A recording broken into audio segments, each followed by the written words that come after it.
देखो कोई भी शुभ कार्य कर रहे हो उसकी सफलता कैसे पता लगती है? उसकी सफलता तब पता लगती है जब कोई बिना कारण, बिना किसी प्रार्थना के भी कोई उस कार्य में कोई ब्राह्मण या संत आ जाए, तो समझ लेना कि आपका ये शुभ सत्कार्य भगवान तक पहुंच गया, भगवान ने स्वीकार कर लिया। ब्राह्मणों का आगमन हो गया तो मतलब भगवान ने स्वीकार कर लिया।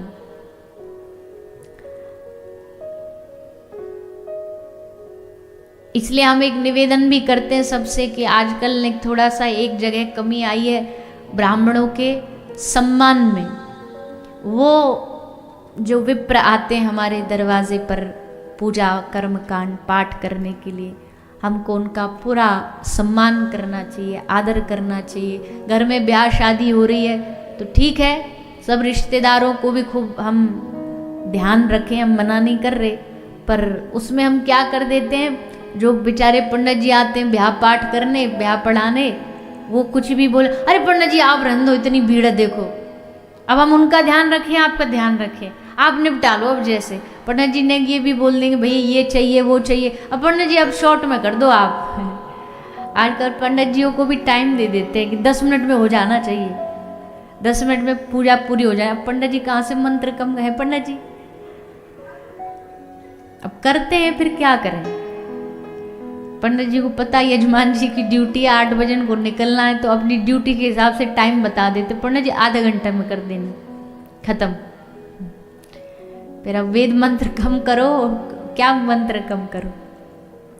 चलो खैर समय की अलग बात है, पर सम्मान में भी कई बार ऐसा हो जाता, तो ये नहीं होना चाहिए।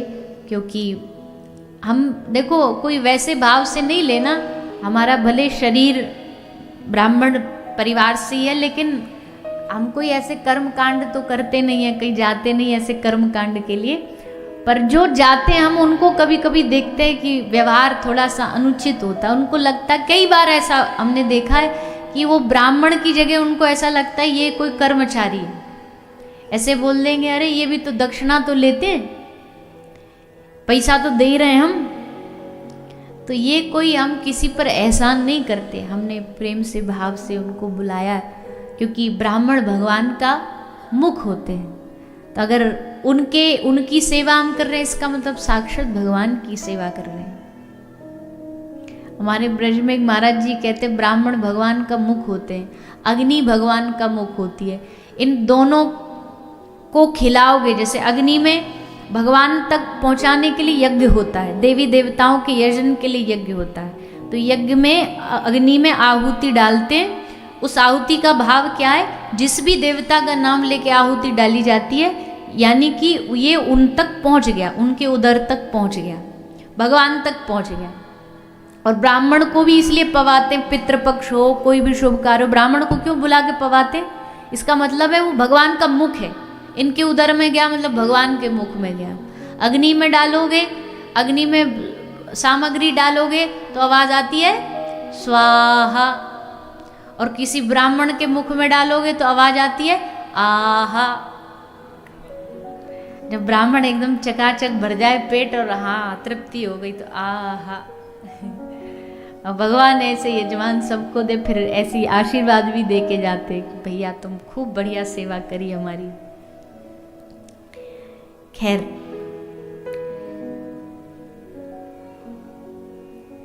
ब्राह्मण पधारे, वामन भगवान आए, बलि बड़ा प्रसन्न हुआ, प्रार्थना करी, निवेदन किया, क्या दूं आपको। बार बार जब प्रार्थना करी तो वामन भगवान ने बोला चल ठीक है भैया, इतना पीछे पड़ रहे तो अब बिना दिए तो भेजोगे नहीं, एक काम करो 3 पग भूमि दान में दे दो। बलि सकुच आया। अब हैसियत देख के मांगना चाहिए ना भाई, जो जितना बड़ा व्यक्ति उससे उसी हिसाब से मांगना चाहिए। उससे 10 रुपया मांग करके उसकी भी बेइज्जती होती है, तो 10 रुपया मांगा हमसे। बलि बोला महाराज आप जानते हो ना, सारी दुनिया पर मेरा राज है, स्वर्ग ले लो, 7 लोक ले लो, सब जगह बलि छाया हुआ है। ऐसे में अब 3 पग भूमि मांग के आप मांग को क्यों व्यर्थ कर रहे हो। भगवान मन ही मन हंस रहे, बड़ा उछल रहा है, 3 पग भूमि में क्या होता है क्या होता। बेटा पहले 3 तो दे दे तू, 3 भी दे दे तो भी हम भला माने तेरा। बलि के कहने पर भी वामन भगवान अड़े रहे कि नहीं, हमको 3 पग भूमि चाहिए। बलि ने कहा ठीक है प्रभु, अब तो फिर जैसी आपकी इच्छा। अब शुक्राचार्य जी आ गए, गुरु जी आ गए बीच में। गुरु जी को लगा चेला का धन जा रहा है, रोको। तो गुरु जी बाधक बन के उस जल में बैठ गए। भगवान ने थोड़ा लीला करी और गुरु जी की आंख एक चली गई। भगवान ने तिनका डाला गंगा सागर के उस टोटी में, आंख में लग गया, आंख चली गई। गुरु जी वहाँ से विदा हो गए। बोले भैया यहाँ ज़्यादा बोलना नहीं चाहिए, अभी तो एक गई है, दूसरी और चली जाएगी, इससे अच्छा यहाँ से चले जाओ। चले गए। वामन भगवान ने कहा ठीक है बलि हो गया संकल्प? बोले हाँ जी हो गया। बलि बोला प्रभु नाप लो, जो जगह अच्छी लगे आप नाप लो, 1 2 3 जहाँ मन करे। वामन भगवान बोले ये तेरे 1 2 3, अब तू मेरे 1 2 3 देख। और कह करके वामन भगवान का आकार स्वरूप बढ़ा, स्वरूप बढ़ाते गए, बढ़ाते गए, बढ़ाते गए। एक पग में पूरे आकाश को नाप लिया। चरण ब्रह्मलोक में गए, ब्रह्मा जी ने भगवान के चरण धोए और उसी से पतित पावनी माता गंगा प्रकट हुई। एक चरण से भगवान ने पूरे पाताल लोक को नाप लिया। दोनों पग भूमि में बलि की जितनी भी प्रॉपर्टी थी सब जब्त कर ली, 2 में ही। तीसरे का तो अभी भी खाली है। अब वामन भगवान हंस के बलि को बोलते हैं भैया हम कह रहे थे ना पहले 3 तो दे दे, बता। बड़ा फुदक रहा था, कूद रहा था, 3 में क्या होता, 3 में क्या होता, बता तीसरा कहां देगा। बलि बोला प्रभु फंसा दिया आपने, पर मैं भी प्रहलाद जी का पोता हूं। ऐसे वंश में जिसका जन्म हुआ वो क्या एरा गहरा होगा। बलि ने कहा कि प्रभु ये एक बात बताइए, धन बड़ा होता है कि धनवान बड़ा होता है, दान बड़ा होता है कि दानी बड़ा होता है। वामन भगवान बोले भैया दानी बड़ा होता है, देने वाला बड़ा है जो दे रहा है। धन तो दुनिया भर के पास है, दे कौन रहा उस पे, वो बड़ा है। तो बलि ने कहा ठीक है प्रभु, 2 पग भूमि में आपने मेरे धन को नापा, पर ये जो दाता है, दानी है, ये तो अभी भी खड़ा हुआ है, मैं तो अभी भी शेष हूं, मैं तो अभी भी बाकी हूं। और वैसे ही प्रभु 2 पग भूमि में तो आपने मेरे धन को नाप लिया, एक में मेरे मन को चुरा लिया, पर तन अभी बाकी है, इस तन को भी ले लो। ये क्यों छोड़ रहे हो? जब सभी लूट लिया तो इसको छोड़ के क्या करो, ये भी ले जाओ। तो भगवान ने अपना चरण बलि के माथे पर रखा और बलि का संकल्प पूरा हो गया। भगवान बड़े प्रसन्न हुए, वाह तूने अपनी बात रखी, आज तेरा संकल्प पूरा हुआ। सुतल लोक का राज दे दिया गया। पर बलि ने मांगा प्रभु आप हमारे द्वारपाल बनना। भगवान द्वारपाल बने। इस प्रकार भगवान के परम भक्त बलि महाराज के चरित्र को शुकदेव जी ने श्रवण कराया। बलि की कथा को श्रवण करा के, श्री वामन भगवान के चरित्र को सुना के, अब शुकदेव जी देखो कई सारे अवतार हुए हैं इन कथा। समुद्र मंथन में भगवान ने मत्स्यावतार, कश्यप अवतार, मोहिनी अवतार, धनवंतरी अवतार ये सब धारण किए हैं। अब प्रभु मत्स्य बने हैं। राजा सत्यव्रत पर कृपा करी, वेदों की रक्षा करी। और फिर 9वें स्कंद में श्री सुखदेव जी महाराज ने भगवान की एक मर्यादा की लीला सुनाई। मर्यादा पुरुषोत्तम श्री राम, मर्यादा पुरुषोत्तम प्रभु श्री रामचंद्र की कथा सुनाई। क्योंकि देखो कृष्ण तो है लीला पुरुषोत्तम, कृष्ण को तो कोई समझ ही नहीं सकता। भगवान कह रहे हैं अब जानान्ति माम मूढ़ाम मानुषिम तनुमाश्रितम। पार्थ मुझे कोई जान नहीं सकता। अभी हम कल ना ऐसी फोन चला रहे थे तो उस फोन में एक कोई वीडियो देखी हमने, मतलब देखी नहीं बस उसकी हेडलाइन पढ़ी। उसमें क्या लिखा था, ये आजकल जो होते हैं ना पॉडकास्ट चलते, इंटरव्यू चलते हैं, किसी का इंटरव्यू था, ऐसी किसी का नाम तो हमको भी नहीं, पर उसकी हेडलाइन ये थी कि 2 मिनट में बताया कृष्ण कौन थे। अब हमने हेडलाइन पढ़ के पर तो बड़ी हंसी आई। वेदों को पूरा जीवन निकल गया जानते जानते कृष्ण कौन थे। उन्होंने कह दिया नेति नेति, हमारे बस की बात नहीं कृष्ण को। और बता कलयुग के ये आदमी 2 मिनट में बता रहे कृष्ण कौन थे। 2 मिनट में बताया कृष्ण कौन थे। अरे भैया तुम्हारे सारे जीवन बीत जाएंगे तो भी तुमको नहीं पता चलेगा कृष्ण कौन थे। कृष्ण की लीला समझना कोई इतना आसान काम है? तभी तो ये जो लोग झंडा ले ले खड़े हो जाते, कृष्ण ने चोरी करी, कृष्ण ने ये किया, वस्त्र चुराए, ये किया, ये इसलिए तो क्योंकि समझ ही नहीं सकते ये लोग। इसलिए भगवान ने पहले लीला करने से पहले मर्यादा की स्थापना करी। पहले प्रभु मर्यादा पुरुषोत्तम श्री राम बने। पहले जीवन में मर्यादा आएगी तब तुम लीला को समझ पाओगे, तब तुमको पता चलेगा ये जो माखन चुरा रहा है ये कोई गांव का ग्वारिया बालक नहीं है, ये साक्षात ब्रह्म है। ये प्रभु ही बालक बन करके पधारे हैं। हम कहते हैं देखो 4 दिन की जो कथा है ना अभी जो हो चुकी है, ये 3 दिन की कथा आपको ब्रह्म से परिचय कराती है। कौन है भगवान, क्या है भगवान। और 4थे दिन से यही कथा बताएगी कि वो भगवान जो इतना इतना बड़ा है, जो हमारी पहुंच से बाहर था, वही भगवान अब छोटा सा बालक बन के तुम्हारा सखा बन जाएगा, तुम्हारा बेटा बन जाएगा, तुम्हारा प्रियतम बन जाएगा। वही भगवान जिसकी तुमने 3 दिन कथा सुनी वो अब सहज बन के तुम्हारे बीच आ जाए। अब तुम जो मन चाहे बना लो, गोदी में उठा लो, प्रेम कर लो। हमारे ब्रज में कहें यू ब्रज को कन्हैया, 1000 गोपिन को झूठो कन्हैया है। झूठो मतलब गोपी आती आके गाल पे चुम्बन कर देती, फिर दूसरी आती वो चुम्बन कर देती। 1000 गोपिन के चुम्बन के द्वारा करो गयो झूठो लाला है ये। या ब्रज में कोई मर्यादा नहीं रखी गई कि ना ना भगवान ने दूर खड़े हो जाओ हाथ जोड़ लो ना। या मनसुखा को मन करो तो ठाकुर जी को गारी दे दी, मन करो तो ठाकुर जी की गोद में बैठ गए, कभी कन्हैया कान मरोड़ दियो। ये सब लीला ब्रज में ठाकुर जी करने के लिए पधार रहे हैं। तो पहले मर्यादा पुरुषोत्तम श्री रामचंद्र प्रभु की कथा श्री सुखदेव जी सुनाते हैं।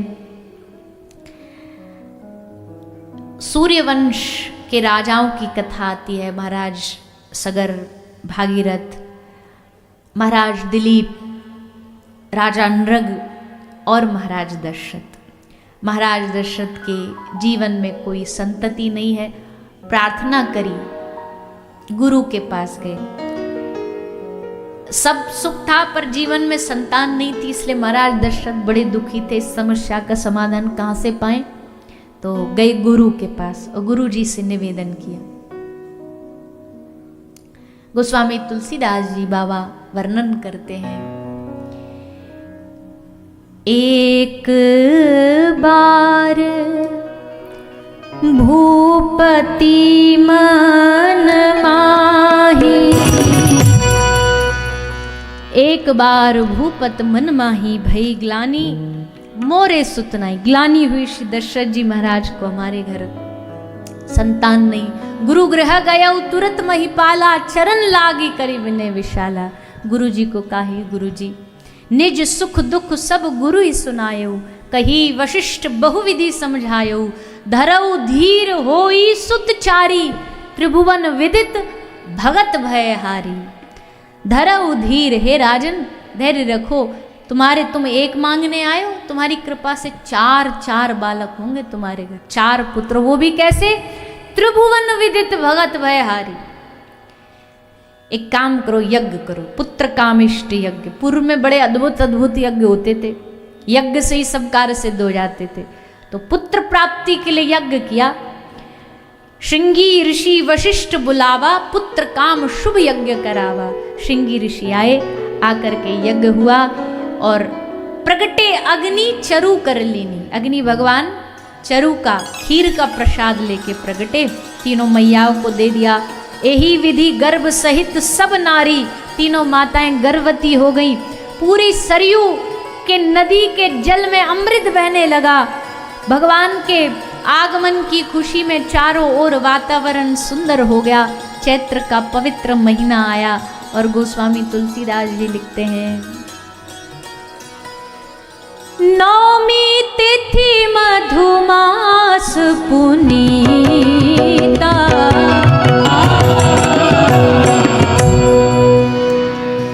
जोग लगन गृहवार तिथि शकल भय अनुकूल। भगवान के आगमन में सवरे ग्रह नक्षत्र लगन सब अनुकूल हो गए। नौमी तिथि चैत्र का महीना, अभिजीत मुहूर्त, ना सर्दी न गर्मी न सुबह न दोपहर, मध्याह्न का समय, लोक विश्राम, विश्राम का समय। और उस मध्याह्न के समय दोपहर के 12 बजे जब सवरी दुनिया विश्राम कर रही थी, माता कौशल्या जाग रही थी और उनके घर मर्यादा पुरुषोत्तम भगवान श्री रामचंद्र का प्रागट्य हुआ। बोलिए श्यावर रामचंद्र भगवान की जय। कैसे राम जी? राम जैसा नगीना नहीं सारे जग की बजरिया में। सीताराम सीताराम। बोलिए श्री रामचंद्र भगवान की जय। तो ऐसे प्रभु श्री राम, राम जैसा नगीना नहीं सारे जग की बजरिया में, ऐसा अद्भुत भगवान ने अवतार राम रूप में ग्रहण किया। इस प्रकार भगवान श्री रामचंद्र प्रभु का प्रागट्य श्री सुखदेव जी ने भागवत में संक्षेप में वर्णन किया और रामचरितमानस में पूर्ण रूपेण गोस्वामी जी ने वर्णन किया है। आगे भगवान के प्रागट्य की ओर श्री सुखदेव जी प्रवेश करा रहे हैं। भगवान का प्रागट्य अब बालकृष्ण रूप में होने जा रहा है ब्रज की धरती पर, गोकुल में। माता पृथ्वी आवाहन करती है भगवान का कि हे प्रभु आप आइए और इस पृथ्वी से दुराचारियों का, पापियों का उद्धार, इनका नाश करिए, क्योंकि इनके नाश से ही मेरा बोझ कम होगा। तब भगवान ने माता पृथ्वी को सांत्वना दी कि जल्द ही मैं वसुदेव देवकी के घर अवतार लूंगा। श्री वसुदेव देवकी के घर अवतार लेने के लिए भगवान ने पृथ्वी मैया को तसल्ली दी। उधर वसुदेव देवकी का विवाह हुआ, कंस छोड़ने जा रहा था देवकी मैया को, और उसी समय आकाशवाणी ने बता दिया कि देवकी का 8वां पुत्र तेरा काल होगा। मारने दौड़ा तो जैसे तैसे वसुदेव जी ने इसको संभाला, समझाया, भैया भोजवंश के राजा हो, पूरे वंश का यश मिट्टी में मिला रहे हो, अपनी बहन को मार रहे हो, क्या कहेंगे लोग? बहन को मार दिया, स्त्री को मार दिया, मत मारो। वैसे भी जिसका जन्म हुआ है वो तो ध्रुव सत्य, मरना तो है। ज्ञान की बातें बता रहे थे, कंस बोला बस बस ये ज्यादा ज्ञान की बातें मत बताओ, हमको पता मरना है। पर हम देवकी के बालक के हाथ से क्यों मरे, हम पहले इसको मार देंगे। वसुदेव जी ने सोचा ये ऐसे नहीं समझेगा, तो एक वादा किया कि देवकी को मत मारो, इसे छोड़ दो।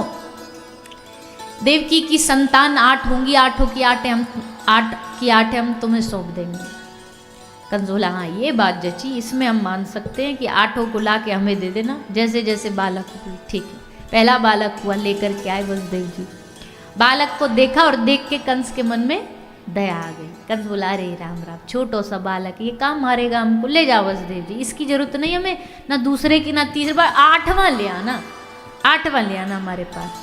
वसुदेव जी बोले ठीक है, लेके चले गए। पर जानते हैं नमन नीच की अति दुखदाई, दुष्ट की तो दया में भी खतरा होता है, कब इसकी दया बदल जाए, चेंज हो जाए माइंड, कोई कुछ भरोसा नहीं है। पीछे से आगे नारद जी, नारायण नारायण नारायण, आइए आइए नारद जी, विराज जी बैठिए, आसन पर बिठाए। कैसे हो? नारद जी बोले सब बढ़िया, तुम बताओ महाराज कैसे हो? बोले हम भी बढ़िया हैं, हम भी अच्छे हैं और सब बढ़िया चल रहा है आपकी कृपा से। और देवकी ने पहले बालक को जन्म दिया, आप तो जानते हम कितने दयालु, हमको दया आ गई, हमने छोड़ दिया। नारद जी बोले अरे राम राम राम, अनर्थ कर दिया तुमने तो। बोले कैसे? अरे भैया कंस तू बड़ा भोला है, तुझे कुछ ज़्यादा जानकारी है नहीं इन देवताओं के बारे में, हम तो सब जानते हैं इनके बारे में, अपना काम बनाने में बड़े चालाक चतुर होते हैं। इन्होंने तुझे ये तो बता दिया देवकी का 8वां पुत्र काल है, पर ये तुझे बताया कि ऊपर से 8वां कि नीचे से 8वां। कंस बोला इसका क्या मतलब है? बोले रुक हम समझाते हैं। नारद जी एक कमल उठाए, वहां से उस कमल की 8 पंखड़ी थी। नारद जी ने 8 के 8 गिना, 1 2 3 4 5 6 7 8 गिनी। दूसरी से फिर गिनना शुरू किया तो जो पहली पंखड़ी थी अब वो 8वीं हो गई। तीसरी से गिनना शुरू किया तो दूसरी वाली 8वीं हो गई। नारद जी ने सबरी पंखड़ी 8वीं सिद्ध करके कंस से पूछा बताइए महाराज इनमें से कौन सी 8वीं है? कंस बोला इनमें से तो सभी 8वीं है। तो बताओ देवकी का कौन सा बेटा 8वां? बोला कोई सा भी हो सकता। बोला हाँ। अब मान लो देवता तो ऊपर स्वर्ग में रहते, उन्होंने गिना ऊपर से, तो उनके लिए पहला जो होगा वो यहाँ के लिए 8वां होगा, और यहाँ के लिए जो पहला होगा उनके लिए 8वां होगा। देवताओं की गिनती बड़ी विचित्र है। कंस तू फंसना मत। कंस बोला अब क्या किया जाए? नारद जी बोले जो करना कर, हमें जो करना था हमने तो कर दिया, अब हम चलते, हमारा काम हो गया। वीणा लेके नारायण नारायण गाते गाते वहाँ से चले गए। कंस ने दूत को भेजा, प्रथम बालक को मारा, दूसरा तीसरा चौथा 5वां 6 बालकों का वध कर दिया। 7वां माता रोहिणी के गर्भ में प्रवेश करा दिया, बलराम जी का प्रागट्य हुआ, और फिर 8वें के रूप में साक्षात प्रभु माता देवकी के गर्भ में प्रवेश करते हैं। पूरे कारागार का वातावरण बदल गया। देवताओं ने प्रकट होकर भगवान की सत्य स्वरूप भगवान की स्तुति करी, और पूरे वातावरण में भगवान के आगमन की प्रसन्नता छाई हुई है। भादों का समय चल रहा, अष्टमी तिथि, शुभ मुहूर्त, रात्रि का समय। राम जी तो दिन दिन में आ गए थे। राम जी ने अपना सब काम दिन में निपटा लिया। ये ठहरे चोर, तो चोर तो दिन में आ ही नहीं सकता, खतरा है उसकी जान को। चोर कब निकलता? रात को निकलता, एकदम जब सब सो रहे हों तब जाता है एकदम। ऐसे ही ठाकुर जी पधारे, चोराग्रगण्यम, चोरों के सरदार हैं ये, सबका चित्त चुराने वाले हैं। तो रात्रि का समय, सब सो रहे हैं, धीरे धीरे धीरे भगवान के आगमन का समय आता है। चारों ओर प्रसन्नता छाती है। यमुना जी खूब आनंद ले रही हैं, गैया रंभा रही हैं, और भादों की अष्टमी को रात्रि को ठीक 12 बजे कंस के कारागार में ब्रज भूमि में रास रचाने, गैया चराने, हम सब पर अपनी कृपा करने के लिए श्री बाल कृष्ण लाल का प्रागट्य हुआ। बोलिए बाल कृष्ण लाल की।